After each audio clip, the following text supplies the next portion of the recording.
right, well, hello everyone, and thanks for joining today's Webinar Wednesday. Our topic today is Regenerative Workforce Development, presented by Amiee Rockhill.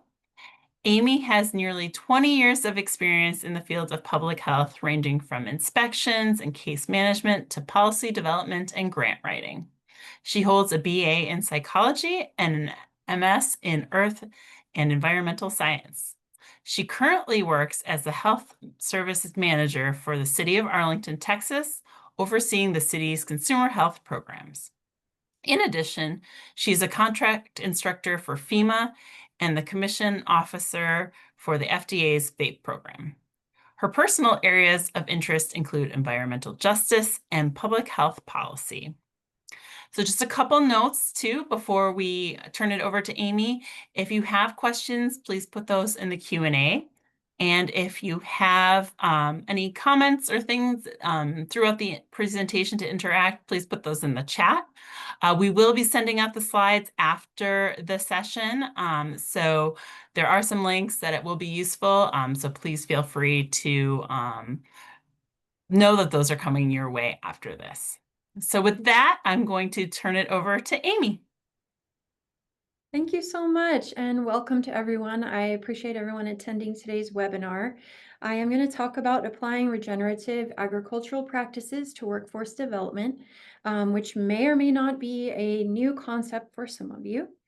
And at any point in time, if you have any questions, like Ashley said, feel free to put them in the chat, and she's going to be monitoring that chat and interjecting as appropriate. And then also, as she said, at the very end of my presentation, there are some slides that are definitely not aesthetically appealing, but they do contain a lot of information that you can go and reference on your own time if you would like to delve further into one particular program or aspect over another. So we'll kind of get started here.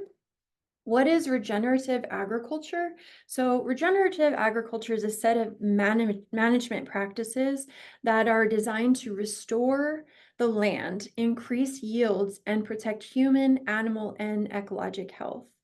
So you might be thinking to yourself, what does regenerative agriculture have to do with workforce development or the workplace? And I'm glad you asked. So let me submit to you this list of modern day workplace challenges. So here's some kind of buzzwords that you hear about in HR circles and in sort of our gripes about modern day state of the workforce. You hear terms like toxic work culture, burnout, quiet quitting was recently a big buzzword. We hear about how much burden financial burden is placed on companies when they have high levels of turnover, because every time that you're having to go through the recruitment process and the onboarding process, that is extremely costly to any organization. Morale problems are running rampant through our organizations. Employee mental health is a huge concern. We have a customer service crisis in this country. I don't know if you guys have the same experience that I have, but I genuinely dread calling any company because I know that 9 times out of 10, I'm going to get terrible customer service.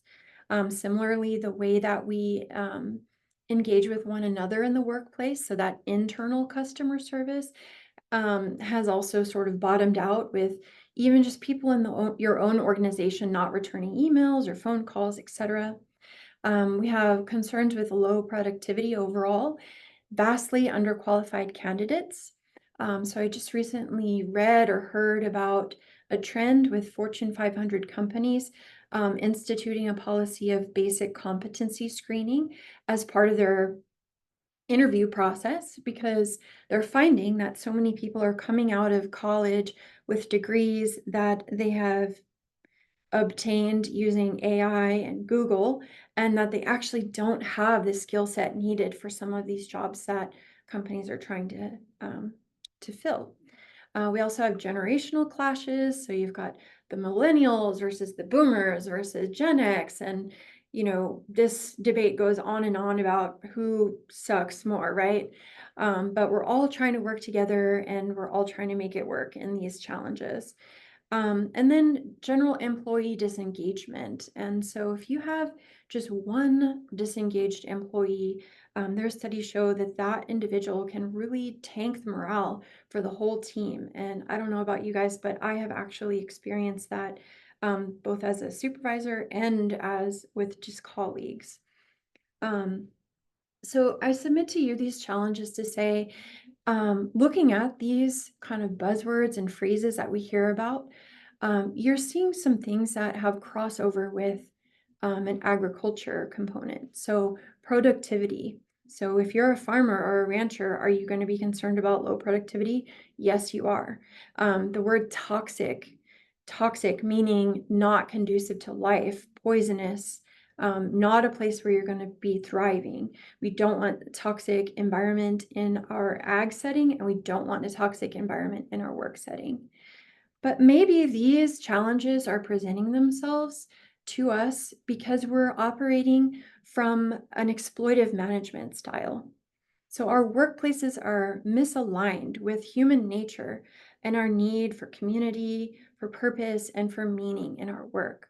So an exploitive management style, if we think back to maybe grade school or middle school history, we saw exploitive agricultural management prior to the Dust Bowl. And we all know what happened with the Dust Bowl. The topsoil was eroding, and it just became a barren wasteland of low productivity or no productivity. And crops failed, and people starved, and it was a terrible time. So we don't want to exploit the land, nor do we want to exploit our workforce. So what is a regenerative workforce development practice? So this is a set of also management practices that are designed to improve productivity, improve worker experience, and contribute to long-term organizational success by actively seeking to replenish human energy, creativity, and community within the workplace. So regenerative workforce development is comprised of several different kind of operating themes. It's systems thinking, meaning that we're coming from an approach where we're understanding relationships, patterns, and leverage points. It fosters co-creation. So seeing leadership as a shared process. Leadership at every level is a common thread with regenerative workforce systems. Inner development, so cultivating emotional intelligence, humility, which is a big one, and awareness about how our behavior, our communication style, our personality impacts other people in the workforce, in the workplace. It's also place-based wisdom, so honoring local cultures, ecosystems, and history in whatever region that we're working in. Long-term stewardship, so acting for the benefit of future generations, not just sort of a money grab or a resource grab for the time being, but how will this impact the company or the firm or the organization or members of the public that we're serving long-term. It also focuses on reciprocity, mutual benefit in every exchange, inclusion and equity, making space for all voices with a particular emphasis on people who are historically marginalized. Purpose over profit, so letting mission-guided decision-making, really profits come when we have that sort of a mission in place. As well as resilience and adaptability. So being able to embrace change, learning, and feedback. So we don't always have to be the expert or the one that knows everything. Being comfortable with receiving feedback and being willing to sort of look at the status quo and consider, is there a better way? Is there another way? Is there some type of adaptation that we need to implement to stay current and sort of be ahead of the curve? What regeneration is not is it's not sustainability, it's not accreditation, and it's not resilience.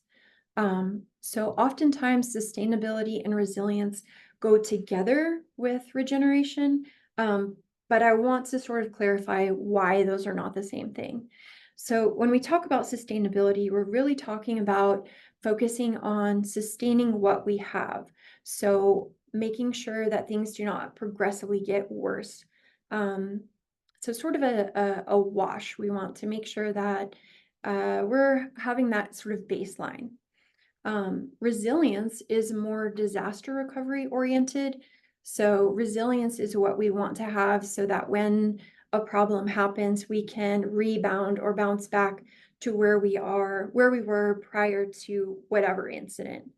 Whereas regeneration, you're not trying to come back to that homeostasis, you're actually looking to restore and improve the condition. Similarly, it's not an accreditation. So from an agricultural standpoint, you have things like organic, free range, non-GMO, and all of those things are great and wonderful, but they're not regenerative agriculture. So same thing, we have a lot of different types of accreditations depending on what field you work in. For example, there are accreditations for public health departments, but these are more checkbox mind frame or standpoint. But regeneration isn't really going to be one size fits all checkbox that you can apply across different organizations. This is going to be really tailored to your specific organization and what works for you, your employees, your peers and colleagues, and your community. So I just wanted to point out that those are sort of things that all tie in together, but they are very different. So just to give you sort of like an analogy to think of it in another way, if you think of a forest, a sustainable approach to forestry might be to harvest trees at a rate that allows the forest to regrow at the same pace, thereby maintaining the forest and preventing its depletion, right? So that's sustainability. But regenerative approach is planting a diverse species of trees, restoring degraded areas, and actively enhancing the forest's biodiversity and resilience. So it's not just about taking without diminishing, it's about contributing to the forest's health and vitality. So that's the same thing that we want to do with our workforce. It's not just about, getting people in and sending them home in the same condition necessarily. It's about having people come into work and go home feeling better and good about their work and about their workplace. So thinking about terms of traditional leadership styles versus regenerative leadership styles, column A is really going to be more of your traditional leadership where we are looking to maximize profits. It's a very top-down hierarchical decision-making, transactional sort of relationships. And again, that exploitive relationship with the folks that work in that organization. Whereas with regenerative leadership, we're looking for more of a collaborative, inclusive decision-making style. We're looking for sort of these partnership-based relationships. We're comfortable with creativity-focused disruptions that could potentially come about when you have folks that are feeling comfortable and able to bring ideas. And really, when it comes to adaptability, traditional leadership styles are very reactive. So it's like, putting out fires, or playing whack-a-mole is another thing that people use as an analogy. Whereas regenerative is very proactive. So if you have a good pulse on your industry, on the community that you're serving, on your workforce themselves, then you can be proactive because you'll be able to see what's coming around that curve, based on being in touch with those folks and receiving their feedback. The other thing that I do want to say about this is I think that it's really okay to question the status quo and to try new things without fear of failure. I think so many times in our organizations, um, people are sort of stifled because they're afraid of something failing. But you know what? Failure is sometimes how we learn. Um, Look at any invention. How many times did it fail before it actually succeeded? So what I encourage my staff is, as long as it's not a situation where like some severe repercussion will happen, like the meme, but did you die kind of thing. As long as it's not that significant, um, I would rather them be empowered to try new things and risk failure than to be so stifled that we never have innovation and we never try new things. And so that is really a big difference between regenerative and traditional leadership. We don't want to just stay focused on the KPIs. Um, as far as real world applications, there's been a lot of discussion about this concept in more of the corporate consultation sort of entities. So for example, Andy Hagerman with the Design Gym had a quote that I found to be extremely powerful, where he said, move from extractive to regenerative people practices. So if we think about this in terms of agriculture and the environment, we can see how extractive practices have degraded our environment, degraded our planet, harmed human health, animal health, and ecology. I mean, we see what's happening with climate change, and we see how there's definitely inequality in that as well. So if you think about it, the way that traditional leadership and traditional management styles have treated employees is very similar to the way that people have unfortunately dealt with natural resources. So they see them sort of as this thing to use and abuse, get what you can as long as you can, and then kick them to the curb, right? I actually had a supervisor tell me one time when I was a supervisor and I was discussing with her some hiring decisions that I was making, some personnel decisions that I was making. And this person actually told me, oh, as long as you get 3 years out of someone, then that's good enough. And that just really stuck with me because if we're investing in people, that is not the perspective that we want to have. Getting 3 years out of someone, it's that's very extractive, right? As opposed to regenerative, where we want to recruit and retain people for the long term. We want people that we're going to be able to invest in. And even if they don't necessarily stay in our organization, if they find an opportunity outside of the organization, when you treat people right, they will always be a resource for you. And you will always have that like positive connection with them. And you would be surprised at how often those types of relationships become really beautiful collaborations in the future. The Sustainability Directory 2024 said, what if our work could actually heal, renew, and revitalize? So we as humans, we strive and thrive in environments where we have purpose. Like we all want to have purpose and we want our work to be meaningful. And when it's not, that's when we start seeing some of those negative things like the quiet quitting. The World Economic Forum, January 2024, said, do good by people inside and outside of the organization. So previously I mentioned the customer service crisis. So customer service meaning internal customers, people within our organization, and the external customers. So if we're having a terrible day and we hate our jobs, do you think we're going to be providing great customer service? Absolutely not. So we're at work for roughly a third of our lives. So why would we not want to take care of our employees and take care of one another? So taking care of one another brings me to the term stewardship. So stewardship, again, is typically associated with either financial stewardship or stewardship of resources, such as the land. And I pulled these definitions off the internet just so that we had the same base level understanding of what stewardship is. The careful and responsible management of something entrusted to one's care implies a duty to protect and preserve what is being managed, often with the goal of enhancing and ensuring its long-term value. And the practice committed to ethical value that embodies the responsible planning and management of resources.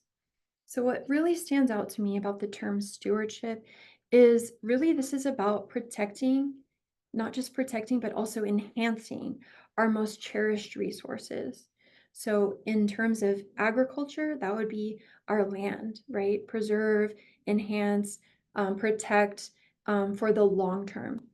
But in the workplace, what is our most cherished resource? What do you guys think? You can put it in the chat. See if anyone is still listening and responding.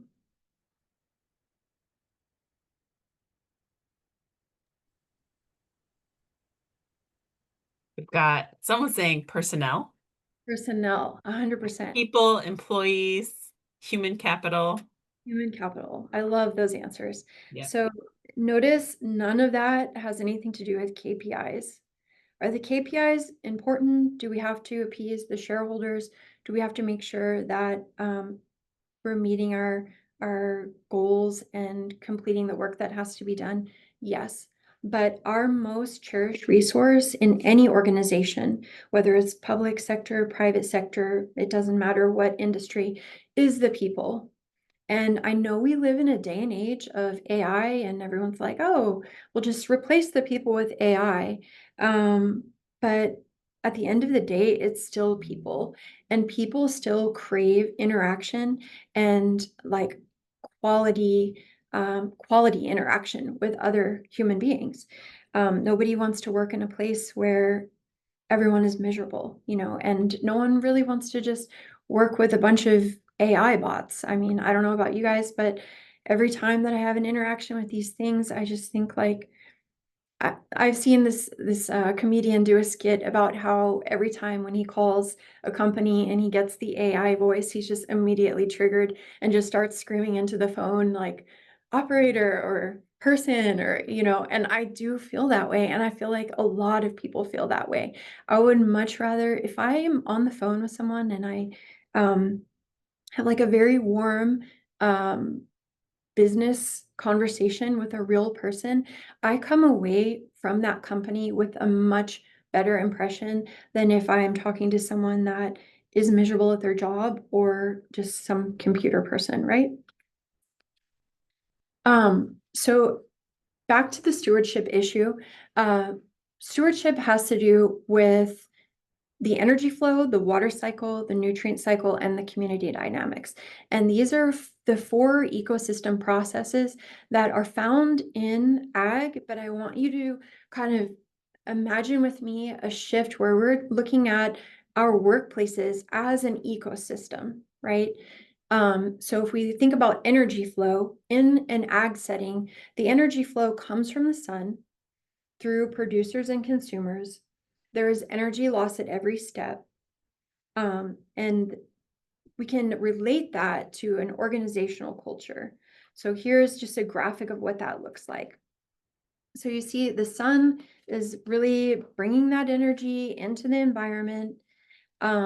There's photosynthesis happening at the plant level, which are the producers. And then you have all these other entities that are consumers, but they're all, as you can see, tied into this energy flow, energy cycle. So the energy flow really dictates the pace and the focus of work. The energy flow is really coming from the organizational culture itself. So this would be the folks that are setting our KPIs, right? They're dictating what projects we're working on. They are establishing sort of the motto or the values or the mission statement for the organization. So if you think about that like the sun, and then the producers or the plants, these are our organizational leadership structures. So they're taking what's coming, it's always top down almost in every organization generally. They're getting that information and they're bringing that into the rest of the cycle. And then the other components of that energy cycle are the consumers. So we have our customers, we have the members of the public, we have other individuals in the org chart, and they're all sort of like involved in that same reciprocity. But the important thing to really remember here is that there is energy loss at every step. So if you have sort of a top-down functionality, and you don't have people that are going to amplify the message and the vision throughout this cycle, you are going to lose the message and sort of have mission creep and these types of phenomenons happening. The next cycle that I want to point out is the water cycle. So in an ag setting, the water cycle is the movement of water. Water can be a good thing, but it can also be a destructive thing. So in the ag setting, you have to worry about flood and erosion control in this water cycle step. But in the workplace environment, the thing that we're looking at as part of the water cycle per se is that connection capital.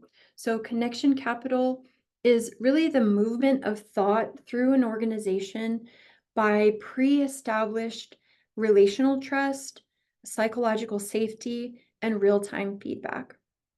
So if you think about the water cycle, you've got those ideas coming into the environment like water, and it's kind of going different ways. But the water cycle component is really the carrier of the culture throughout the organization. And the water cycle is really where we're like replenishing that team morale and momentum of thought through the organization. And notice with the water cycle, as we all know, it's not top down. It is very cyclical through evaporation, transpiration, all of those things. The next element that correlates is the nutrient cycle. So this is movement of essential elements. So here I have a kid that's in college, and I have two kids in college, and I have two kids that are in high school. And the thing that they like to say is, I'm on the grind or I'm locking in. So if you think about this phase, this is going to be like our training. So personal development, growth, um, doing the work of skill building, training new employees, offering opportunities for folks to have career advancement within your organization, offering opportunities for folks to have leadership opportunities perhaps outside of your organization.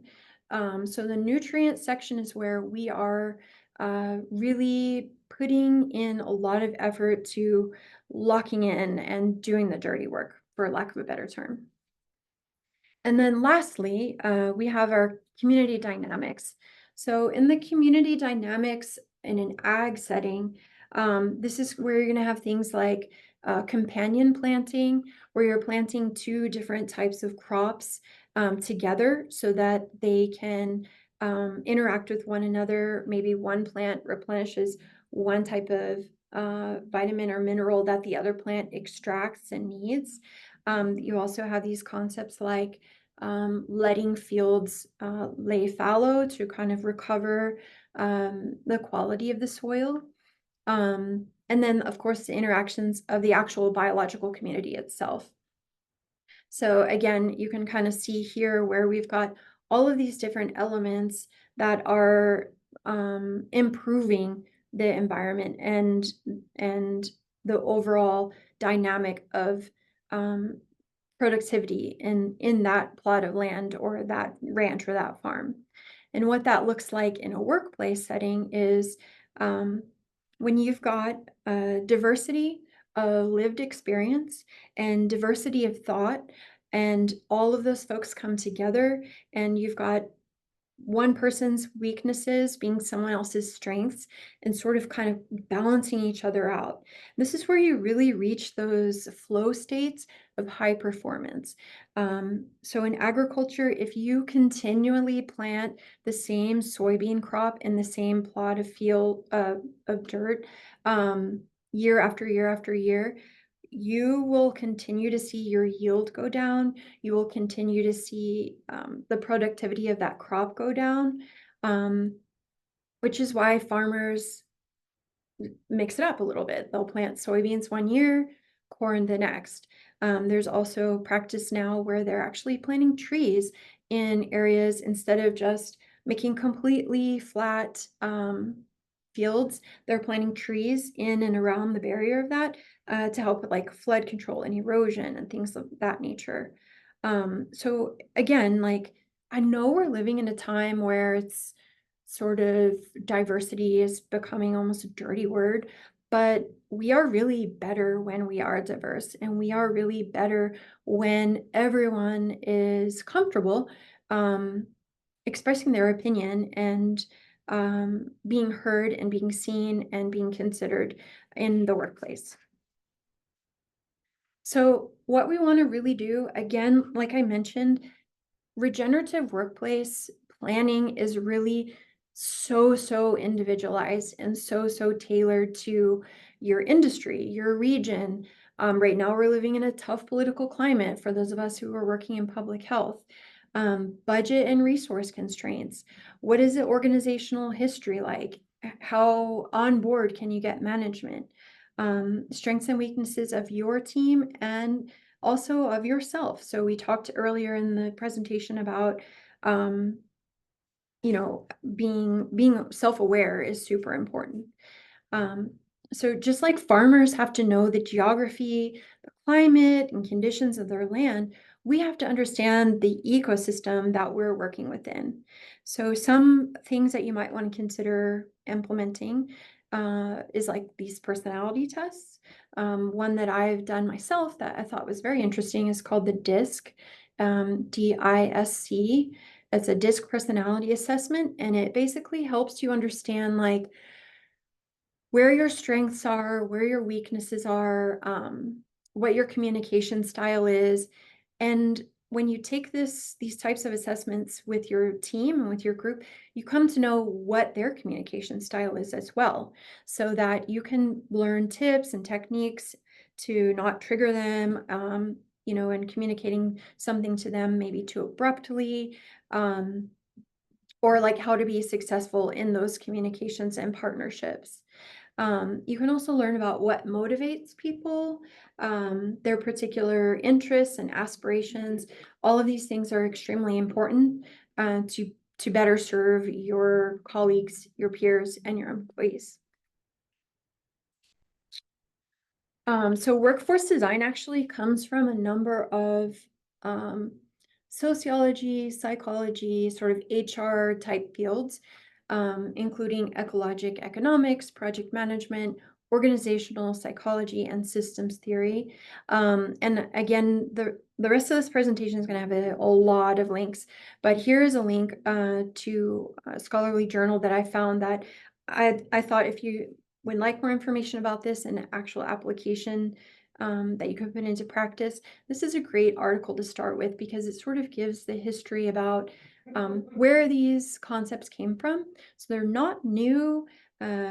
Sort of the foundation is really from some research that was done back in the 70s, but it's sort of an emerging field or an emerging concept. Like I mentioned at the beginning of the presentation, we're seeing a lot more in corporate consultation and coaching firms, which usually means that it's a good 10 years off from coming to us in public sector, but we can educate ourselves and kind of get ahead of the curve. I would highly recommend checking this article out. These ladies are from actually Harrisburg University, if you want to look into them more. So I want to delve into really the actual application of resilient workforce. Most of us in public health understand the connection between human health and the built environment. And we do all of this work for other people, like the community or underserved populations or whomever it is that we're working with. But with regenerative workforce planning, one of the things that you really want to just step back and look at, start with the built environment. So the office environment, the work environment, if they're working in the field. You want to think about, what is that person, that employee's lived experience like? And is there anything that you can do to improve that?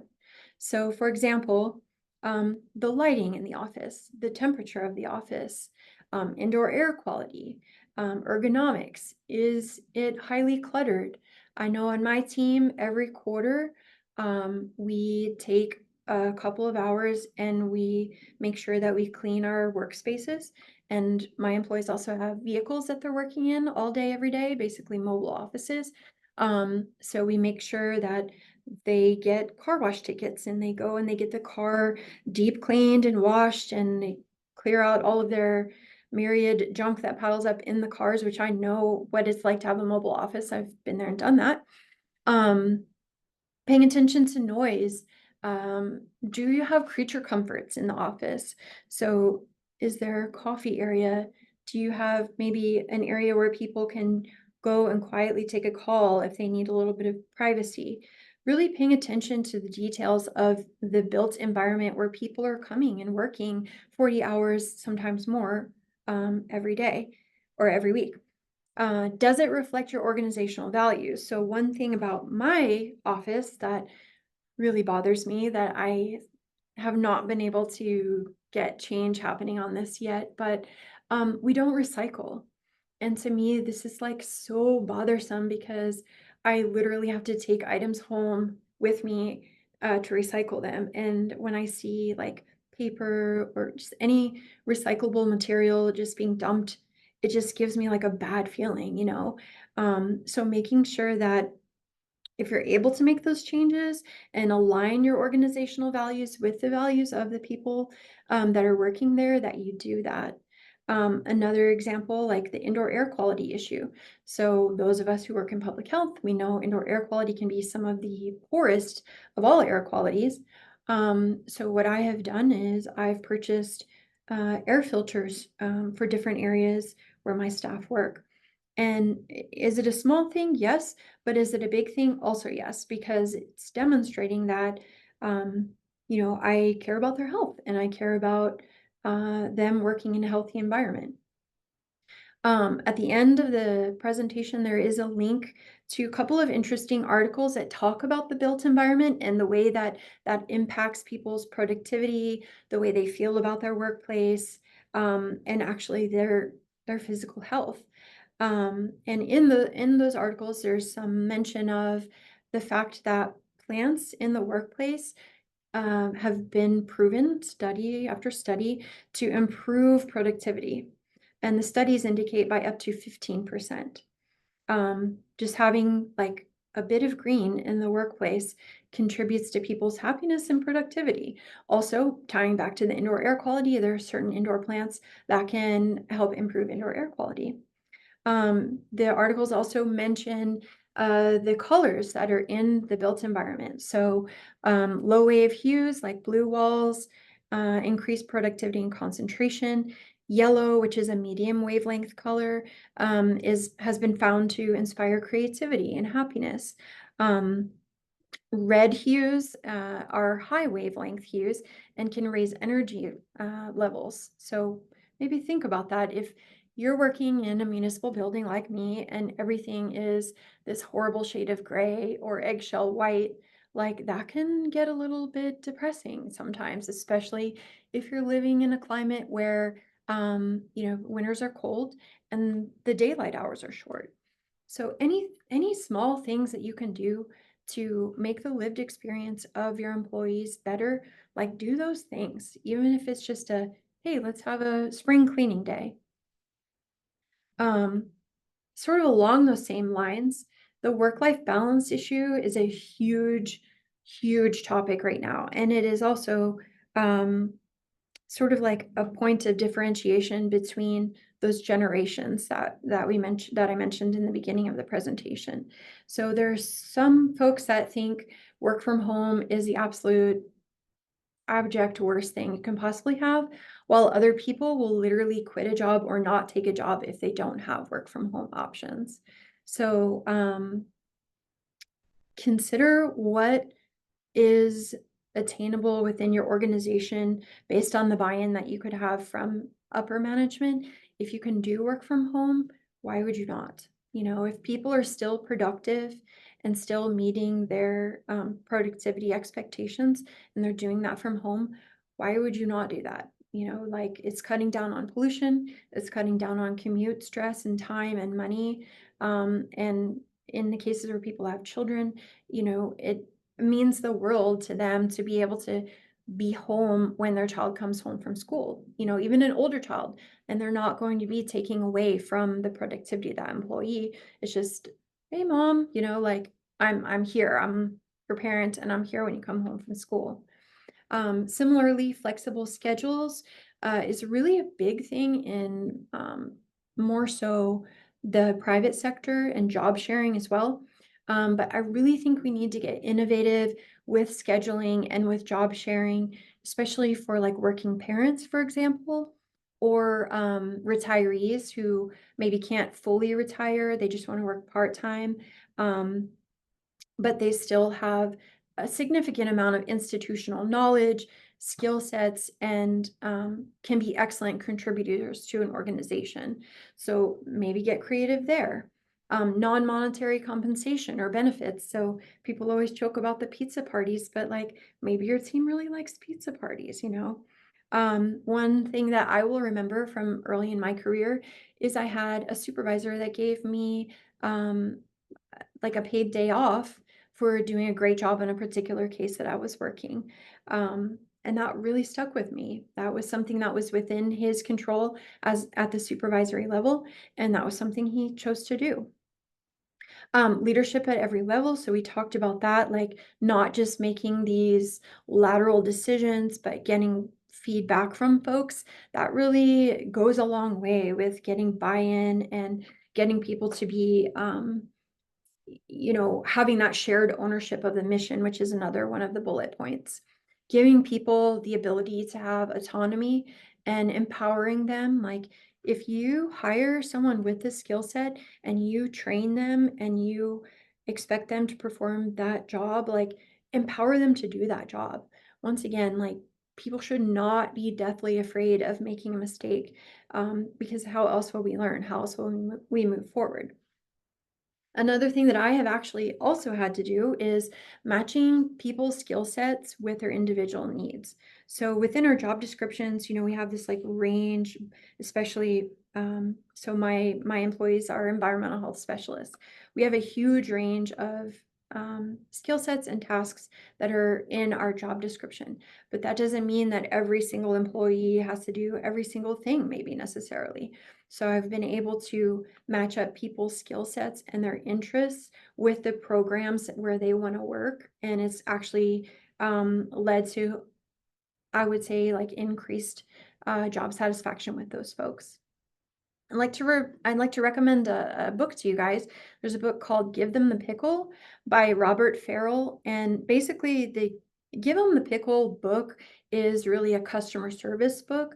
But as I mentioned, customer service is not just external, it's also internal and the way that we're engaging with people in our own workplace. So the concept of Give Them the Pickle is basically find out what matters to your customers and what matters to your staff and just give it to them. So if you're able to like give them this small thing, give them this small win, like just give them the small win. Everything doesn't have to be this big battle. In the book, the author talks about a restaurant that it was like a deli, and they always gave a free pickle with a sandwich. And they had a customer that came in and they had changed their policy to charge like 50 cents or something nominal for the pickle. And the customer was like so upset because they did not think that they should have to like pay for the pickle. So the customer basically went on a tirade, as people will do, um, and garnered all of the support of other people that were now like boycotting this deli, as people do. Um, and when it was all said and done, the owner of the deli was like, "Wow, we're really losing money on this pickle deal. Like, we just need to just give them the pickle." And so I feel like that concept can also be applied to if you have employees, to our employees or peers, because a lot of times I do see people kind of getting into these almost like power struggles with folks, and it's just really unnecessary. If you're able to do something to make something better for someone, then do it for the greater good, right? Setting realistic goals is super, super important. So start with small changes and gain momentum. If you want to improve the built environment of your office space, maybe take 2 hours to like attack one area of the office that's like hideous and just do that small thing. Another important thing about regenerative leadership is that leaders move first. So if you are like charging full speed ahead and you're demonstrating what you want other folks to also adopt, then you're going to gather a little following behind you. Don't wait for other people, or don't instruct your employees to do XYZ and then, kind of wait for them to do it. Like, you need to be really leading the charge with any type of organizational change. Um, the other thing I like to point out is the seasonality of nature. So, in nature, we have 4 seasons. The spring is really sort of that moment of beginnings and growth. Summer is when you have your peak productivity. Autumn is when you're really kind of reaping what you've sown and reflecting on the prior seasons. And then winter is that reset and renewal phase. So whenever we're setting goals, we really want to make sure that we're not ignoring that reflect and sort of recap after action opportunity. Um, so often we're just like charging on to the next thing that we're trying to do without taking that moment of reflection. The other thing to think about as it pertains to the cyclical nature of seasonality in nature is that humans, we're part of nature. So you cannot expect employees to just like constantly be go, go, go, go, go. People, whether it's in their day or maybe within their week, maybe within the quarter, need to go through those 4 like sort of cycles of, planning, growth, productivity, reflection, and rest and renewal. Um, so basically I'm saying all of that to say that it's okay to start with something small and then go through that cycle and then establish a new plan. Write your plan down, because if you don't write it down, it's not a real plan. I know probably it's not a real goal if you don't have it written down. Probably everyone has heard that. Again, don't be afraid to try something new and really get comfortable with not always being the expert. So I sort of spent a number of years as a food inspector, and I've trained a lot of food inspectors. And one thing that I've always like told everyone that I train is that when you go into a kitchen, you're going into their environment and you can learn something from everyone. The way that I learned how to test and understand and diagnose what was wrong with the dish machine is by talking to the dishwasher. And anybody that's ever worked in a kitchen or done like regulatory work in a food service environment, that kind of the dishwasher is sort of low man on the totem pole. That's an entry level, working your way up role. But you know what? I've learned so much from them. And I am not the expert on dish machines. They work with this piece of equipment every day. And so that makes them the expert. So talking to your staff when you're setting your goals is a huge part of this. So again, it's not top down, but it's really collaborative, because when you're getting that feedback from the people that are doing the job every day, you will have more realistic goals and you will have more buy-in for like achieving that goal and interest in accomplishing and moving the organization in that direction. And then as promised, I am going to kind of give you some resources that you can use if you are having a difficult time, like recruiting talent, retaining talent, um, or getting training in these sort of lean budgetary times that we're having. I'm going to provide a number of links and just briefly talk about what those things are. But really leveraging and getting creative about resources is a huge component of regenerative workforce development, because it is that whole collaborative and cross-disciplinary nature of regeneration. So here are some websites that you can use for talent acquisition. One technique that I've used that has worked very, very well is utilizing internships, externships, fellowships, and work study to get staff in and let them test us out and let us test them out. So these are all some examples that I have personally used, and if you're in a different state, you can find sort of your like organization. I'll just point out every major university has a work study, and you can get reimbursed for the wages of a paid internship through work study. So that is worth checking out. Training and career development, here are some websites. Again, if you live in another state, you can look for your state's extension service, for example. But these are ways that you can get free training, or you can also, some of these entities have grants or scholarships that you can apply to get training and career development certifications. And then some funding resources. I've always found that whenever I'm pushing forward with something new, it's really good to have my own money that is not coming out of my regular budgetary line items. And by my own money, I'm talking grant money, because then it's up to you and the grant issuing entity, not, say, supervisors, managers, whatever. So here's some good resources to explore there. And if you're interested in learning more, here are some of the references and resources and articles that really contributed to my presentation here today.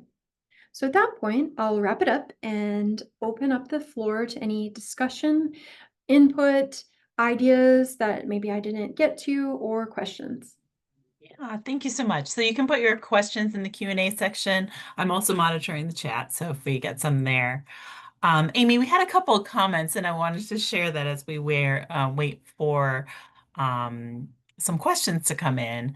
But we have one person, Kelly says, the term ecosystem has been broadly co-opted by the corporate world. I like the idea that we should start applying these concepts more literally. And Right. then Gretchen really likes, she said, addressing the built environment is especially important in open offices and shared desk situations. So she said, thanks for bringing that up too. Yeah. All right. So our first question I see that's coming in is, how can I get upper management to buy in to the regenerative workplace solutions? So one way that you can talk to them about it is that a happy workforce equals better productivity. And in those articles and scholarly journals that I put in this presentation that you can explore on your own, this is science backed. This is data driven information. We know that turnover costs a lot of money when you have to continually rehire for a position and have that attrition. So if you can retain your employees and have a happier workforce, not only are you saving money on that side, but you're also retaining institutional knowledge, and you're also having employees that are more productive. So what I try to do is sell them on like pilot projects. And that's also why I love like grants and like things that are temporary, but then they see, hey, like this is actually working. And then like I've actually gotten full-time employees based on like part-time or temporary type grants and internships and stuff, because they see that it's beneficial to the organization. So like data is what I would say. Show the research supporting your sort of pilot project. Structure your pilot project so that you have quantitative and qualitative measurements built into that. And then at the end of your pilot project, you can show them like, hey, these past 6 months, for example, the work from home thing, these past 6 months, We've been doing, 2 days a week work from home, and these are my qualitative and quantitative results from that 6-month period that you approved us to try this out. And if you're able to show how that was successful, then they'll be more likely to implement that on a more broader scale or longer term. So I love pilot projects. I love just pitching ideas. I love starting out with, hey, this is really out of the box because especially if you can make it upper management's idea, like, "Oh, you're so innovative," like, then they'll be more likely to be like, "Yeah, why don't you try that?" So that would be my suggestion. Yeah. All right, we have a question or a comment and question from Melissa. Working from home can erode work-life balance. What recommendations do you have for people who are working from home to create boundaries and create a productive workspace at home? Yes. So if you are challenged with like office space in the home, I would again just strip away everything and just look at the built environment to start with.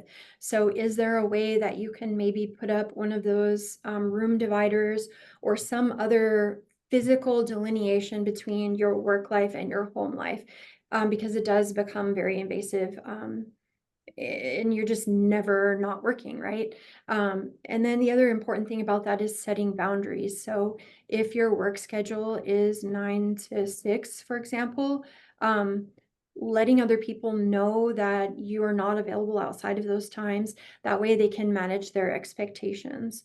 I just recently did some work with the Association of Food and Drug Officials, and one of their employees had a closing on the bottom of her email that really struck me, and I may actually implement it. It said something to the effect of, "My workday may look different than your workday. Like, please know that I will respond, or like and you feel free to respond at a time that's convenient to you." Because we do like have these variations in schedules, and I don't know about you, but I am definitely guilty of like responding to emails at 9 o'clock, which is not a good work-life balance. Um, so like teaching ourselves and giving ourselves grace and coaching ourselves even on having that is important, and holding those boundaries. And then providing those boundaries to other people so that they can manage their expectations would be one thing. And then the other thing is, again, the actual physical environment that you're working in, making sure that you do have that um, clarity of what is work and what is home. Great. I think we have time for just one more question. So I'm going to pick. So can regenerative management be applied to all types of industries and businesses?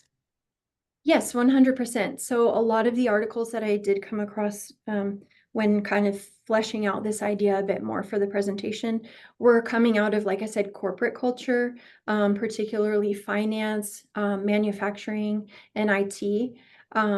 But obviously here I'm using it, applying it to local government.